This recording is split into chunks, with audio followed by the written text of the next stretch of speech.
The Batman Ninja Turtles Omnibus. This is one that's kind of fun. I pick up every Batman Omnibus. I'm a Batman simp in a way. So I grabbed this. This is from IDW and DC Comics together. James Tynion wrote the story.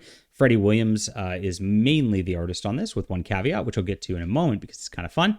And beautiful cover. Alyssa, you got some of the black and white shown there for the turtles in the end, and you got the beautiful art inside on the omnibus cover, which I really like when they do. And I put the omnibus upside down inside the dust jacket like a moron. So we're going to flip this over so we can review the book.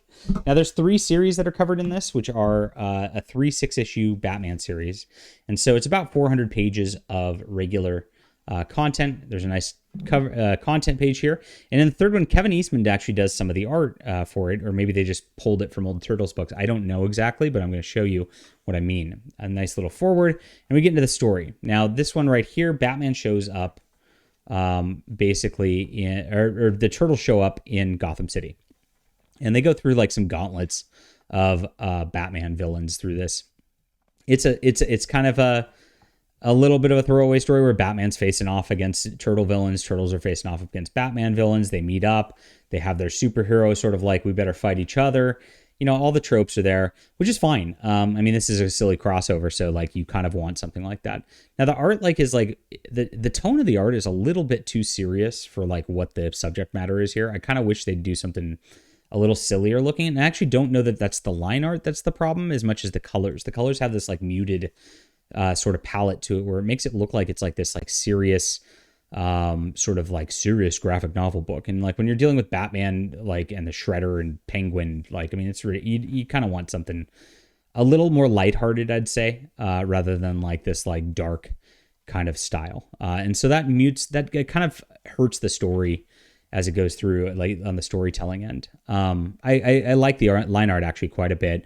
It's pretty clean, and I like that this guy like does clean panels rather than too many like weird jagged panels and stuff like that that are hard to read, because these are easy to read. This is good coloring right here. It looks neat. It just depends on the scene. So that's up and down on here. Some of it slows down a lot. Tynion's writing, he gets into these spots where he just likes to explain stuff a lot of the time. And it turns out like Shredder's like trying to get some Gotham technology. They've got some portal open from their world, and he's trying to like take over this world because of what's going on. And teams up eventually with Ra's al Ghul, who wants like to control the multiverse and all that, and that's the deal. So that's the first one. The second one, Batman shows up in Turtles New York City. So they flip the script on it.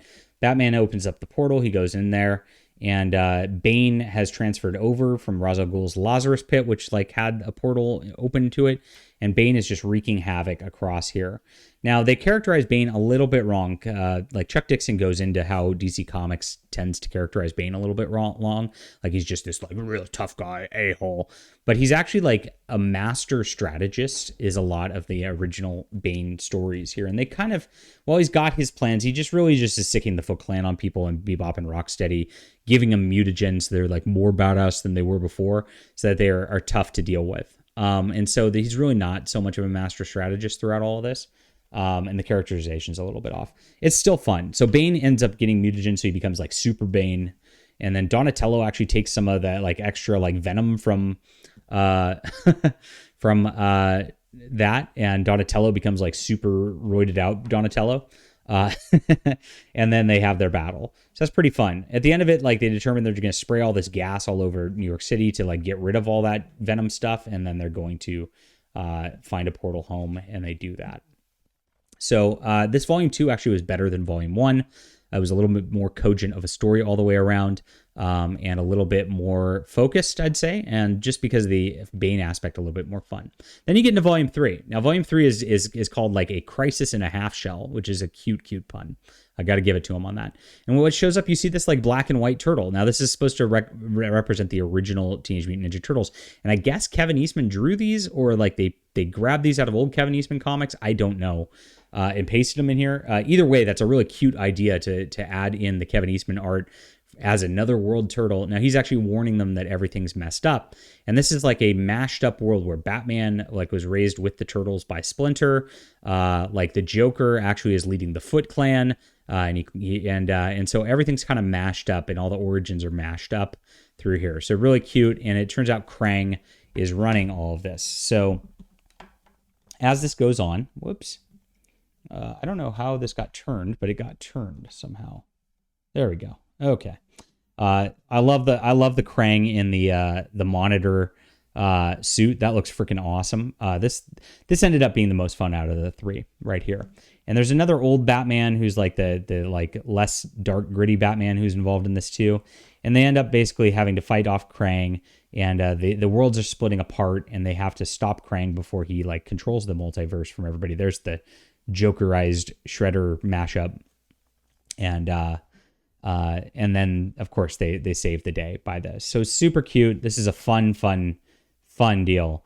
They eventually all learn who their real backstories and who they really are, and they one of the Batmans kind of sacrifices himself to preserve everybody else, and then they go back to their own worlds as the worlds split back apart into regular universes. So does homage to DC Crisis. Super fun. I loved the mashed up worlds. I thought it was a lot of fun here. And then like every one of these omnibuses, this is like a 400-page story. You get this much of variant covers in the back. It's kind of absurd. And so in order to pad this book and make it $100, they like put 120 pages of variant covers and extras into it. I kind of hate that. I mean, give me a $75 book and give me less of this stuff. The other thing I got to say is they do the typical thing with the DC omnibuses where they don't actually put the title on the cover of it.